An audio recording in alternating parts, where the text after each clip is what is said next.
पिछले वीडियो में मैंने आपको बताया था कि क्लास 12th का शर्मा गेस पेपर से जितने भी इंपॉर्टेंट क्वेश्चन है वो सभी हम लोग कवर करेंगे। तो आज के वीडियो में हम लोग शर्मा गेस पेपर का हिस्ट्री का चैप्टर नंबर 1 का सभी एमसीक्यू क्वेश्चन कवर करने वाले हैं। वीडियो को ध्यान से देखिएगा। यहाँ पर जो क्वेश्चन आपको दिख रहा है मैं आपको दिखा रहा हूँ, ये सारे क्वेश्चन टॉपिक वाइज है और बहुत सारे क्वेश्चन यहाँ पर है। इतने क्वेश्चन है कि अगर आप इन सभी क्वेश्चन को कर लेते हो तो एग्जाम में इससे बाहर तो क्वेश्चन कभी पूछेगा ही नहीं। तो ये सारे क्वेश्चन करना बहुत ही जरूरी है और तकरीबन एक दो क्वेश्चन, ज्यादा क्वेश्चन नहीं है, ठीक है, एक दो क्वेश्चन थोड़ा बहुत एरर है, आंसर गलत नहीं है, ये चीज आप याद रखिएगा। कहां पर क्या एरर है मैं आपको आगे वीडियो में बताऊंगा, वीडियो को लगातार देखिएगा। प्रैक्टिस कैसे करना है एमसीक्यू क्वेश्चन का वीडियो के माध्यम से 99% स्टूडेंट नहीं जानते होंगे, बस वीडियो को देखते हैं लगातार। क्या उससे आपको बेनिफिट होगा? बिल्कुल भी नहीं होगा। कैसे एमसीक्यू क्वेश्चन वाला वीडियो को प्रैक्टिस के आधार पर देखना है, जैसे आप लोग लाइव सेशन को प्रैक्टिस के जैसा देखते हो उसी तरीके से रिकॉर्डेड वीडियो का भी देखा जाता है। कैसे, ध्यान से समझिएगा। जैसे मैं यहां पर अगर पहला क्वेश्चन आपसे पूछ रहा हूं, भारतीय पुरातत्व का पिता किसे कहा जाता है, तो इसके आंसर को बोलने से पहले यहां पर क्लिक करके वीडियो को रोक लीजिएगा। जैसे आप वीडियो को रोकिएगा उसके बाद फिर कमेंट बॉक्स में जाइएगा और यहां पर आप कोई भी आंसर को, पहला वाला का अगर पहला होगा तो आप 1 लिखकर और पहला उत्तर आपको लिख देना है या फिर उसका नाम लिख देना है। इससे क्या होगा, देखिए बहुत सारे स्टूडेंट सोचते हैं कि मेरा गलत हो जाएगा, तो देखिए गलत हो या फिर सही हो, यहां पर आप प्रैक्टिस कर रहे हो। अगर सोचिए बोर्ड एग्जाम में अगर गलती हो जाएगा तब, यहां पर गलती होता है तो उसका सुधार हो जाएगा, लेकिन बोर्ड एग्जाम में जो गलती करोगे ना उसका सुधार नहीं, नंबर माइनस में चला जाएगा।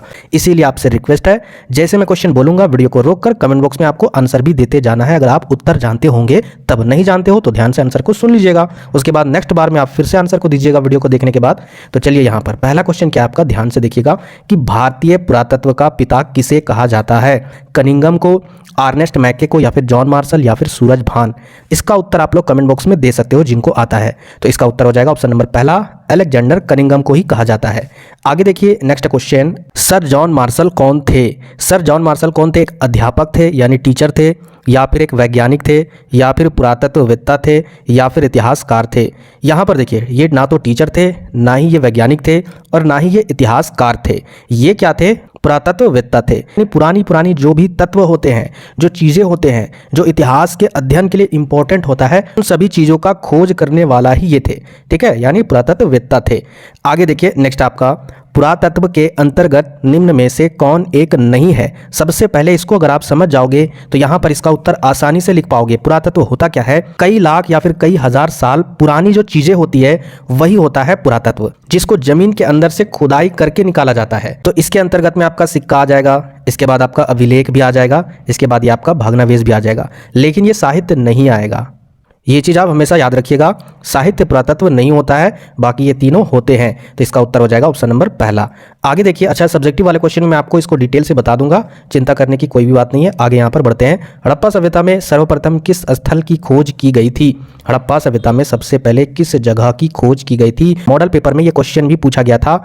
सिंधु घाटी सभ्यता को हड़प्पा सभ्यता क्यों कहते हैं? क्योंकि सबसे पहले हड़प्पा स्थल की खोज की गई थी सिंधु घाटी सभ्यता में, इसलिए इसको हड़प्पा सभ्यता कहा जाता है। तो इसका उत्तर हो जाएगा ऑप्शन नंबर दूसरा, यानी इस सभ्यता में सबसे पहले इसी स्थल को खोजा गया था। आगे देखिए नेक्स्ट क्वेश्चन क्या आपका, हड़प्पा की खोज किसने की थी? या फिर यह क्वेश्चन पूछा जाएगा, हड़प्पा का उत्खनन किया था, यानी किसने किया था, उसकी खुदाई किसने की थी? आर.डी. बनर्जी ने, दयाराम साहनी ने, या फिर जॉन मार्शल, या फिर आर.एस. बिष्ट ने? इसका सही उत्तर हो जाएगा दयाराम साहनी ने। आगे देखिए नेक्स्ट क्वेश्चन क्या आपका, हड़प्पा नगर की खोज किस वर्ष हुई थी? 1921 में, 1922 में, 1927 में, या फिर 1925 में? क्वेश्चन नंबर पहला का उत्तर क्या होगा? 1921 में। आगे देखिए नेक्स्ट क्वेश्चन आपका, मोहनजोदड़ो की खोज या फिर इसका उत्खनन 1922 ईस्वी में किसने किया था? दयाराम साहनी ने, या फिर सूरज भान ने, या फिर राखालदास बनर्जी ने, या फिर रंगनाथ राव ने? तो मोहनजोदड़ो की खोज किसने की थी 1922 ईस्वी में? राखालदास बनर्जी ने। आगे क्या आपका, मोहनजोदड़ो कहाँ स्थित है? उत्तर प्रदेश में, बिहार में, पाकिस्तान में, या फिर अफगानिस्तान में? तो आपको बता दें मोहनजोदड़ो पाकिस्तान में स्थित है वर्तमान के टाइम में। आगे देखिए नेक्स्ट क्वेश्चन, धौलावीरा की खोज किस वर्ष हुई थी? 1921 में, 1922 में, 1955 में, या फिर 1990 में? बहुत सारे स्टूडेंट अगर एनसीईआरटी बुक पढ़ते होंगे तो इस क्वेश्चन के ऑप्शन में कंफ्यूज हो गए होंगे। क्यों? क्या बोला गया है कि धौलावीरा की खोज किस वर्ष हुई है। अगर यहाँ पर यह चीज लिखा रहता कि धौलावीरा की खुदाई या फिर खनन किस वर्ष हुई है तो इसका उत्तर हो जाता 1990 में अकॉर्डिंग टू एनसीईआरटी। लेकिन यहाँ पर क्वेश्चन क्या पूछा गया कि धौलावीरा की खोज किस वर्ष हुई है? याद रखिएगा धौलावीरा की खोज 1968 में हुई है। इसके खोजकर्ता कौन थे? तो जगपति जोशी। ये चीज आप याद रखिएगा। यहां पर क्वेश्चन का हेर फेर है, अगर खनन रहेगा तो यही उत्तर होगा। अगर आपके एग्जाम में हूबहू इसी तरीके से क्वेश्चन टाइप होके आ गया और यही ऑप्शन आ गया तो कौन सा ऑप्शन सही होगा? ये वाला होगा। तो ये मत समझिएगा कि क्वेश्चन का आंसर गलत है या फिर क्वेश्चन का ऑप्शन गलत है। बहुत सारे स्टूडेंट यहां पर कमेंट करेंगे, अपने आप को ये प्रदर्शित करेंगे कि मैं बहुत महान हूं सर, आपने गलती बताया इस क्वेश्चन का आंसर। गलती नहीं है, इस तरीके से भी आपके एग्जामिनर जैक बोर्ड वाले घुमाकर क्वेश्चन पूछ सकते हैं। तो याद रखिएगा, हर एक तरीके से हम लोग क्वेश्चन को कर लेंगे। आगे यहां पर देखते हैं नेक्स्ट क्वेश्चन। देखिए वही क्वेश्चन है, धौलावीरा की खोज किसने की? Rakhaldas Banerji, JP Joshi, RS. बिष्ट या फिर एम.एस. वत्स। तो इस क्वेश्चन का उत्तर मैंने आपको क्या बताया? जगपति जोशी। आगे देखिए नेक्स्ट क्वेश्चन क्या आपका, लोथल की खोज किसने की? दयाराम साहनी ने या फिर राखालदास बनर्जी ने या फिर आर.एस. बिष्ट ने या फिर एस.आर. राव ने? तो लोथल की खोज किसने की? इसका उत्तर हो जाएगा ऑप्शन नंबर 4 एस.आर. राव ने। आगे देखिए नेक्स्ट क्वेश्चन क्या आपका, हड़प्पा सभ्यता के संपूर्ण क्षेत्र का आकार किस प्रकार का था? अगर भारत के नक्शे के आधार पर अगर हम लोग देखेंगे, जो सिंधु घाटी सभ्यता था तो वो किस आकार का था? जहां तक ये क्षेत्र फैला था, ये जो सभ्यता था, ये जम्मू कश्मीर मांडा से लेकर इधर अगर आप आइएगा इधर पाकिस्तान, इसके बाद इधर आपका गुजरात था, गुजरात से फिर आपका राजस्थान, राजस्थान से फिर आपका हरियाणा होते हुए इस तरीके से इस आकार का था। तो इसको किस आकार का हम लोग बोलेंगे? दिखने में तो ये लग रहा है कि यहां से लेकर ये और ये हो जाता है, लेकिन हम लोग इसको सीधा लाइन मानते हैं क्योंकि ये थोड़ा सा मुड़ा हुआ है ना, तो इसको सीधा मानते हैं। और ये वाला लाइन और ये वाला लाइन अगर मिलाइएगा तो कहीं ना कहीं ये त्रिभुज का आकार का बनता है, तो ये त्रिभुजा आकार का था। तो यहां पर उत्तर क्या हो जाएगा कि हड़प्पा सभ्यता के संपूर्ण क्षेत्र का जो आकार है वो आपका त्रिभुजा आकार का है। आगे देखिए नेक्स्ट क्वेश्चन क्या आपका, हड़प्पा किस नदी के किनारे स्थित है? सिंधु, सतलज या फिर रावी या फिर गंगा नदी? यहां पर क्वेश्चन को ध्यान से देखिएगा, ये क्या लिखा गया है? हड़प्पा। हड़प्पा कहने का मतलब है हड़प्पा सभ्यता नहीं, हड़प्पा जगह। तो हड़प्पा जो स्थल था वह किस नदी के किनारे स्थित था? सिंधु, सतलज या फिर रावी या फिर गंगा? तो इसका उत्तर हो जाएगा ऑप्शन नंबर 3 रावी नदी के किनारे। आगे देखिए नेक्स्ट क्वेश्चन, हड़प्पा सभ्यता भारत के किस भाग में विकसित हुई? दक्षिणी भाग में, पूर्वोत्तर भाग में, पश्चिमी उत्तर भाग में या फिर मध्य भारत में? इसको भी मैं आपको शॉर्ट में समझा देता हूं ताकि एग्जाम में जाइएगा जिस तरीके से मैं यहां पर मैप के आधार पर आपको समझाता हूं, क्योंकि मुझे भी आपकी तरह ही याद नहीं होते हैं, लेकिन इस तरीके से मैंने ट्रिक बना लिया है मैप के आधार पर ताकि मुझे क्वेश्चन याद हो जाते हैं। अगर आप भारत के नक्शे में देखिएगा तो ऊपर वाला जो दिशा होता है उसको बोलते हैं उत्तर, नीचे आपका दक्षिण, इधर आपका पूरब, इधर हो गया पश्चिम। तो यहाँ पर ये जो आपका उत्तर से पश्चिम वाला एरिया है, ये वाला एरिया, ठीक है, यहाँ से लेकर यहाँ तक ये वाला एरिया, पाकिस्तान की तरफ भी अगर चल जाएंगे तो इस एरिया को क्या बोलेंगे? तो इस भाग को बोलेंगे पश्चिमी उत्तर, ठीक है, यानी ये आपका पश्चिम और ये आपका उत्तर, ये वाला भाग ही क्या था? पूरा हड़प्पा सभ्यता चारों तरफ विकसित था। आगे आपका नेक्स्ट क्वेश्चन, सिंधु सभ्यता की उत्तरी सीमा क्या थी? दयामाबाद या फिर आलमगीरपुर या फिर मांडा या फिर इनमें से कोई नहीं? फिर से हम लोग मैप को बनाते हैं। तो यहाँ पर जब आप मैप को बनाइएगा, ठीक है, जैसे तैसे बनाइएगा, समझने के लिए जरूरी नहीं कि पूरा हमें सटीक ही बनाना है। समझिए कि ये भारत का नक्शा है। अब इस मैप के आधार पर हम लोग क्या देखेंगे? उत्तरी सीमा। उत्तर किधर है? आपका इधर है। और उत्तरी सीमा तरफ यानी जम्मू कश्मीर तरफ कौन सा एरिया है सिंधु घाटी सभ्यता में? दयामाबाद या फिर आलमगीरपुर या फिर मांडा या फिर इनमें से कोई नहीं? इसका सही उत्तर हो जाएगा मांडा। ये देखिए नेक्स्ट क्वेश्चन आपका, हड़प्पा सभ्यता किस युग की सभ्यता है? पूर्व पाषाण युग, नव पाषाण युग या फिर लौह युग या फिर कांस्य युग? इसका सही उत्तर हो जाएगा ऑप्शन नंबर 4 कांस्य युग। आगे देखिए नेक्स्ट क्वेश्चन क्या आपका, सिंधु घाटी के निवासियों का किस धातु का ज्ञान नहीं था? मोस्ट इंपॉर्टेंट क्वेश्चन, पिछला साल ये क्वेश्चन पूछा गया था, सोना, चांदी, लोहा या फिर तांबा? तो देखिए इसका उत्तर हो जाएगा लोहा का ज्ञान नहीं था। आगे देखिए नेक्स्ट क्वेश्चन क्या आपका, मेसोपोटामिया के प्रलेखों में, देखिए यहाँ पर आंसर मैं छुपाना चाहता हूँ तो यहाँ पर ध्यान से देखिएगा, मेसोपोटामिया के प्रलेखों में मेलुहा शब्द का प्रयोग किस सभ्यता के लिए किया जाता है? मतलब मेसोपोटामिया के जो प्रलेख है, ठीक है, यानी उसका इतिहास वाला कुछ लेख होगा, उसमें क्या लिखा गया है? मेलुहा वर्ड। अब ये शब्द किसके लिए प्रयोग किया गया है, किस सभ्यता के लिए प्रयोग किया गया है? तो हड़प्पा सभ्यता के लिए या फिर मिस्र की सभ्यता के लिए या फिर चीन की सभ्यता के लिए? इसका सही उत्तर हो जाएगा हड़प्पा सभ्यता के लिए। जैसे हम लोग भारत के लोग हैं ना, तो हम लोगों को क्या बोलते हैं? भारतवासी। उसी तरीके से हड़प्पा लोगों को मेलुहावासी बोला जाता था, एक उदाहरण के तौर पर समझिए। तो वही आगे देखिए नेक्स्ट क्वेश्चन, कार्बन डेटिंग के आधार पर विकसित हड़प्पा काल कब से कब तक माना जाता है? सबसे पहले इसको समझिए कि ये होता क्या है। जो एनसीईआरटी पढ़ते होंगे ना उनको पता होगा, जो नहीं पढ़े हैं वो ध्यान से समझिएगा। कार्बन डेटिंग कहने का मतलब है, अगर आप लोग क्लास 9th में या 10th में विज्ञान पढ़े होंगे तो उस विज्ञान में आपने क्या जाना होगा कि हर एक पदार्थ या हर एक चीज जो पृथ्वी पर मौजूद है वो सारे चीज कहीं ना कहीं कार्बन से बने होते हैं। दुनिया का हर चीज कार्बन से बना होता है। किसी भी चीज को अगर जांचा जाता है इतिहासकार के द्वारा, पुरातात्विद के द्वारा कि वह कितना साल पुराना है या फिर नहीं है, तो उसी मशीन को बोला जाता है कार्बन डेटिंग मशीन। याद रखिएगा। तो इसके आधार पर जो हड़प्पा सभ्यता है उसका काल कब से कब तक माना गया है कि हाँ, हड़प्पा सभ्यता में जो चीजें मिली होगी उस चीजों को मापा गया होगा इस कार्बन डेटिंग मशीन में, और उससे पता चला होगा कि हाँ ये इतना साल पुराना है और इतना साल ये पुराना है। तो उसके आधार पर जांच कर ये पता किया गया कि जो हड़प्पा सभ्यता का जो काल है वो आपका 2300 से, ये चीज याद रखिएगा, 2300 ईसा पूर्व से 2300 ईसा पूर्व से लेकर 1750 ईसा पूर्व तक। अब यहाँ पर समझिए ध्यान से, कई विद्यार्थियों को ईसा पूर्व समझ में नहीं आता है, कई विद्यार्थियों को ईसवी समझ में नहीं आता है। मैक्सिमम स्टूडेंट को ईसवी तो समझ में आ जाता है लेकिन ईसा पूर्व नहीं समझ में आता है। देखिए कैसे समझना है, मैं आपको यहाँ पर समझा रहा हूँ। जैसे इस जगह पर ईसा मसीह, भगवान ईसा मसीह आप लोग जानते होंगे, यीशु मसीह, तो जहाँ पर ईसा मसीह का जन्म हुआ उसके बाद से, जैसे जब से जन्म हुआ तो वह पहला तारीख हो गया, उसके बाद से दूसरा तारीख, तो उसके बाद से जो पहला साल हुआ उसको ईस्वी में लिखा गया, ठीक है, यानी 1 ईस्वी। इसी तरीके से अब तक कितना साल हो गया? 2023 साल हो गया, इसीलिए इसको लिखते हैं 2023 ईस्वी। लेकिन इससे पहले जितने साल हुए थे उसको लिखते हैं, जैसे कि अगर 4000 साल पहले इसके जन्म से, किसके जन्म से? ईसा मसीह के जन्म से 4000 साल पहले अगर हम टाइम में लिखेंगे तो क्या लिखेंगे कि 4000 ईसा पूर्व, यानी ईसा के जन्म से पहले 4000, तो वही होता है ईसा पूर्व। ईसा पूर्व में क्या होगा याद रखिएगा, घटते क्रम में तारीखें होती है, इसीलिए मैंने आपको बताया 2300 ईसा पूर्व से लेकर 1750 ईसा पूर्व तक, ठीक है। ये चीज़ आप अगर समझे रहोगे कभी भी कंफ्यूजन नहीं होगा। आगे ग्रेजुएशन में भी जब आपका मेजर पेपर या ऑनर्स पेपर इतिहास होगा उस समय आपको कोई भी दिक्कत नहीं होगा। तो चलिए आगे हम लोग बढ़ते हैं नेक्स्ट क्वेश्चन। तो यहाँ पर ऑप्शन कौन सा होगा? तो कोई भी ऑप्शन नहीं है, 2300 से लेकर 1750, तो 4 नंबर हो जाएगा। आगे देखिए नेक्स्ट क्वेश्चन, हड़प्पा सभ्यता में प्राप्त अवतल चक्की पर किस पुराविद ने प्रकाश डाला था? कनिंगम ने, अर्नेस्ट मैके ने, या फिर जॉन मार्शल ने, या फिर सूरजभान ने? इसका उत्तर हो जाएगा अर्नेस्ट मैके ने। आगे देखिए नेक्स्ट क्वेश्चन, सिंधु सभ्यता के लोगों का दर्पण किस का बना हुआ होता था? कांच का, तांबा का, सोना का, या इनमें से कोई नहीं? दर्पण कहने का मतलब है आईना। किसका बना होता था? तो इसका उत्तर हो जाएगा तांबा का। आगे देखिए नेक्स्ट क्वेश्चन, हड़प्पा सभ्यता में कौन सा पशु अज्ञात था? गाय, घोड़ा, हाथी, कुत्ता? तो इसका सही उत्तर हो जाएगा घोड़ा, ये एक अज्ञात पशु था। आगे देखिए नेक्स्ट क्वेश्चन, कालीबंगा किस राज्य में स्थित है? सिंध में, बंगाल में, उत्तर प्रदेश में, या फिर राजस्थान में? तो कालीबंगा आपका राजस्थान में स्थित है। आगे देखिए नेक्स्ट क्वेश्चन, हड़प्पा सभ्यता में हमें हल के साक्ष्य कहाँ से प्राप्त हुए? लोथल से, कालीबंगा से, रंगपुर से, या फिर रोपड़ से? अगर इस जगह पर जगह लिखा रहता राजस्थान, गुजरात या फिर पाकिस्तान या पंजाब, तो कहाँ पर मारते? राजस्थान में मारते। या फिर अगर राजस्थान या फिर एरिया नहीं लिखा हो, इस तरीके से लोथल, कालीबंगा, रंगपुर या फिर रोपड़ लिखा हो, तो इस जगह पर आपको उत्तर क्या होगा? कालीबंगा, क्योंकि ये राजस्थान में स्थित है। आगे देखिए नेक्स्ट क्वेश्चन, जुते हुए खेत का प्रमाण कहां से मिला है? हड़प्पा से, मोहनजोदड़ो से, कालीबंगा से, या फिर लोथल से? का उत्तर हो जाएगा ऑप्शन नंबर 3 कालीबंगा से।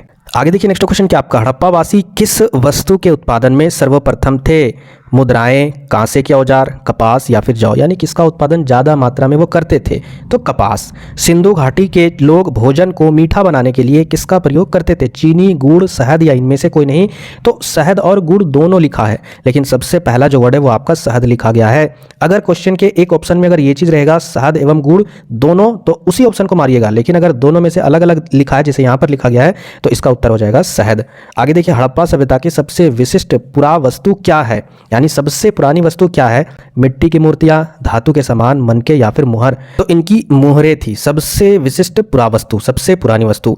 आगे देखिए नेक्स्ट क्वेश्चन, क्या आपका सिंधु घाटी सभ्यता में नृत्य करते हुए लड़की की मूर्ति किस स्थान से प्राप्त हुई है? कालीबंगा, रोपड़, हड़प्पा, या फिर मोहनजोदड़ो? तो इस क्वेश्चन का जो उत्तर है वो आपका मोहनजोदड़ो होगा, ठीक है। यहीं पर नृत्य करती हुई जो लड़की थी उसकी मूर्ति मिली हुई थी। आगे देखिए नेक्स्ट क्वेश्चन, क्या आपका सिंधु घाटी सभ्यता की जुड़वा राजधानी कौन सी है? देखिए हर एक क्वेश्चन इंपॉर्टेंट है और यहाँ पर जितने क्वेश्चन पूछे गए ना वो सारे क्वेश्चन प्रीवियस सत्र के हैं, ये चीज़ याद रखिएगा। अपने से बनाया हुआ कोई भी क्वेश्चन नहीं है। Sharma guest paper, Verma guest paper बहुत इंपॉर्टेंट गेस्ट पेपर है। तो सिंधु घाटी सभ्यता की जुड़वा राजधानी कौन सी है? मोहनजोदड़ो, चहुंदड़ो, हड़प्पा लोथल, हड़प्पा मोहनजोदड़ो, या फिर लोथल कालीबंगा? तो इसका उत्तर हो जाएगा हड़प्पा मोहनजोदड़ो। आगे देखिए, हड़प्पा और मोहनजोदड़ो के बीच की दूरी कितनी किलोमीटर है। अब ये जो क्वेश्चन है ना, ध्यान से समझिएगा। अगर मैंने इसको मैप में देखा, तो मैप में सर्च करके देखा, तो वर्तमान टाइम में लगभग 670 से 80 किलोमीटर है, और इस शर्मा के इस पेपर में 483 किलोमीटर दिया हुआ है। अब आंसर किसको मानेंगे, वर्तमान टाइम वाला या फिर उस टाइम वाला, तो आपको एनसीईआरटी बुक में देखना है। एनसीईआरटी बुक में अगर देखिएगा, दोनों में से कौन सा उत्तर होगा। अगर एनसीईआरटी बुक में नहीं होगा ये क्वेश्चन का उत्तर, तो आपको उत्तर कौन सा देना है, 483 देना है। क्यों? क्योंकि हो सकता है जिस समय ये चीज मेंशन होगा इतिहास में, उस समय बहुत सारे और भी जगहें इस सभ्यता में नहीं खोजी गई होगी, जिस कारण से दोनों की दूरी में फासला कम होगा। तो आप अभी इसी को उत्तर मानिएगा। आगे बढ़ते हैं। नेक्स्ट क्वेश्चन, मोहनजोदड़ो किस नदी के किनारे स्थित है, सतलुज, सरस्वती या फिर रावी या फिर सिंधु नदी। तो मोहनजोदड़ो ये जो स्थल है वो किस नदी के किनारे स्थित है, सिंधु नदी के किनारे स्थित है। आगे देखिए, नेक्स्ट क्वेश्चन क्या आपका, हड़प्पा सभ्यता का सबसे बड़ा नगर या फिर स्थल कौन सा था, मोहनजोदड़ो, कालीबंगान, लोथल या फिर रंगपुर। इसका उत्तर हो जाएगा मोहनजोदड़ो। आगे देखिए, नेक्स्ट क्वेश्चन क्या आपका, सिंधु सभ्यता के घर किससे बनाए जाते थे, ईंटों से, बांस से, पत्थर से या फिर लकड़ी से। सभी को पता है ईंटों से। आगे देखिए, नेक्स्ट क्वेश्चन, सिंधु घाटी सभ्यता में विशाल स्नानागार के अवशेष कहाँ से मिले हैं। स्नानागार, बड़ा सा स्नानागार, और यहाँ पर यह भी क्वेश्चन पूछा जा सकता है कि बड़ा सा अन्नागार, जहाँ पर अनाजें रखी जाती है, अनाजों का भंडार होता है, तो दोनों कहाँ पर स्थित था, मोहनजोदड़ो में। आगे देखिए, नेक्स्ट क्वेश्चन, पुरोहित राजा का अवशेष किस नगर से प्राप्त हुआ है, मोहनजोदड़ो से, हड़प्पा से, राखीगढ़ी से या फिर लोथल से। ये भी आपका मोहनजोदड़ो से, ठीक है, ऑप्शन नंबर पहला होगा। आगे देखिए, नेक्स्ट क्वेश्चन क्या आपका, हड़प्पाई किस देवी की पूजा करते थे, पार्वती, दुर्गा, मातृदेवी या लक्ष्मी। इसका उत्तर हो जाएगा मातृदेवी की। आगे देखिए, नेक्स्ट क्वेश्चन क्या आपका, सिंधु घाटी सभ्यता में समाज का स्वरूप कैसा था, मातृसत्तात्मक, पितृसत्तात्मक या फिर एक और दो, दोनों, यानी मातृसत्तात्मक भी या पितृसत्तात्मक, दोनों या इनमें से कोई नहीं। इसका उत्तर हो जाएगा मातृसत्तात्मक। आगे देखिए, नेक्स्ट क्वेश्चन क्या आपका, हड़प्पा सभ्यता का प्रशासन किस प्रकार का था, राजतंत्र, लोकतांत्रिक, नगरपालिका जैसा या फिर इनमें से कोई नहीं। तो देखिए, नगरीय सभ्यता में जो प्रशासन प्रणाली होता है ना, वो नगर पालिका जैसा होता है। इसका उत्तर हो जाएगा ऑप्शन नंबर तीसरा। आगे देखिए, नेक्स्ट क्वेश्चन, हड़प्पा सभ्यता के लोग किसकी उपासना करते थे, पशुपति। उपासना कहने का मतलब है उसको पूजते थे, उसको मानते थे, भगवान मानते थे, ईश्वर मानते थे, उसकी पूजा करते थे, वही होता है उपासना। यानी पशुपति शिव या फिर मातृदेवी या एक और दो, दोनों या इनमें से कोई नहीं। इसका उत्तर हो जाएगा दोनों की, यानी ऑप्शन नंबर तीसरा। आगे देखिए, नेक्स्ट क्वेश्चन, तौलने की इकाई के रूप में सिंधुवासी किस अंक या उसके गुणक का व्यवहार का उपयोग करते थे, 4 का, 8 का, 2 का या फिर 16 का। इसका उत्तर हो जाएगा 16 का। आगे देखिए, नेक्स्ट क्वेश्चन क्या आपका, निम्नलिखित में से किस पदार्थ का उपयोग हड़प्पा की मुद्राओं के निर्माण में मुख्य रूप से किया जाता था। यानी हड़प्पा काल में जो मुद्राओं का निर्माण होता था वो किस पदार्थ से होता था, इसके बारे में बताना है। सेल खड़ी से, कांसा से, तांबा से या फिर लोहा से। इसका उत्तर हो जाएगा सेल खड़ी से। आगे देखिए, नेक्स्ट क्वेश्चन, हड़प्पा सभ्यता का किस देश के साथ व्यापारिक संबंध नहीं था, मेसोपोटामिया, ईरान, अफगानिस्तान या फिर चीन। तो इस क्वेश्चन का जो उत्तर है वो आपका ऑप्शन नंबर 4 हो जाएगा, चीन। आगे देखिए, नेक्स्ट क्वेश्चन क्या आपका, हड़प्पा सभ्यता में कौन सा स्थान बंदरगाह था, लोथल में या फिर मोहनजोदड़ो में या हड़प्पा में या फिर बनावाली में। तो याद रखिएगा वो आपका लोथल में। अगर इस जगह पर गुजरात रहता है तो गुजरात ही मारते। आगे देखिए, नेक्स्ट क्वेश्चन, लोथल किस नदी के किनारे स्थित है, सिंध, ब्यास, भोगवा या फिर रावी नदी। इसका उत्तर हो जाएगा भोगवा नदी। आगे देखिए, लोथल किस राज्य में स्थित है, पंजाब, गुजरात, राजस्थान या फिर हरियाणा। इसका उत्तर हो जाएगा गुजरात। नेक्स्ट क्वेश्चन, सिंधु सभ्यता में गुजरात में बंदरगाह नगर कौन सा था, लोथल, रंगपुर, मोहनजोदड़ो या फिर चहुदड़ो। सिंधु सभ्यता में गुजरात में बंदरगाह किस नगर में स्थित था, लोथल में, लोथल या फिर गुजरात। आगे देखिए, नेक्स्ट क्वेश्चन, डॉक यार्ड यानी गोदीवाड़ा का अवशेष किस नगर से प्राप्त हुआ, मोहनजोदड़ो से, हड़प्पा से या फिर राखीगढ़ी से या फिर लोथल से। इसका उत्तर हो जाएगा लोथल से। आगे देखिए, हड़प्पा सभ्यता के किस नगर में दुर्ग दीवार से घिरा हुआ नहीं मिला है, हड़प्पा, मोहनजोदड़ो, लोथल या फिर बनावली। तो इसका उत्तर हो जाएगा लोथल। ठीक है, ये दुर्गों से घिरा हुआ नहीं था। दुर्गों कहने का मतलब क्या है, वहाँ के जो नगरीय व्यवस्था ऐसी थी ना, चारों तरफ से दीवारों से घिरा हुआ था और एक तरफ मेन गेट होता था जिसमें यहाँ के जो निवासी होते थे वह उससे आना जाना करते थे। आगे देखिए, नेक्स्ट क्वेश्चन क्या आपका, सुमेर से प्राप्त अभिलेख, सुमेर से जो अभिलेख प्राप्त हुए उसके अनुसार नाविकों का देश किसे कहा गया है, दिलमुन को, मागान को, मेलुहा को या फिर इनमें से कोई नहीं। इसका उत्तर हो जाएगा मेलुहा, यानी हड़प्पावासी, सिंधुवासी। सिंधु घाटी सभ्यता में शिल्प उत्पादन का एक प्रमुख केंद्र कौन सा था, मोहनजोदड़ो, हड़प्पा, कालीबंगा या फिर चहुदड़ो। इसका उत्तर हो जाएगा चहुदड़ो, जहां पर शिल्पकारी वाले चीज़ों का उत्पादन होता था। आगे देखिए नेक्स्ट क्वेश्चन क्या आपका, हड़प्पा वासी तांबा कहाँ से प्राप्त करते थे? हड़प्पा से, मोहनजोदड़ो से, कालीबंगा से या फिर खेतड़ी से? तो इसका उत्तर बहुत सारे स्टूडेंट इसको भी मार सकते हैं, लेकिन ये आपका गलत हो जाएगा अगर ऑप्शन में ये रहेगा तब। तो याद रखिएगा इसका उत्तर हो जाएगा खेतड़ी। और अगर इस ऑप्शन में राजस्थान भी रहेगा और ये भी ऑप्शन में रहेगा तो भी इसी को मारना है। राजस्थान के इस जगह पर से ही तांबा प्राप्त किया जाता था। ठीक है, आगे देखिए नेक्स्ट क्वेश्चन क्या आपका, हड़प्पा सभ्यता के लोग सोना कच्चा माल के रूप में कहां से प्राप्त करते थे?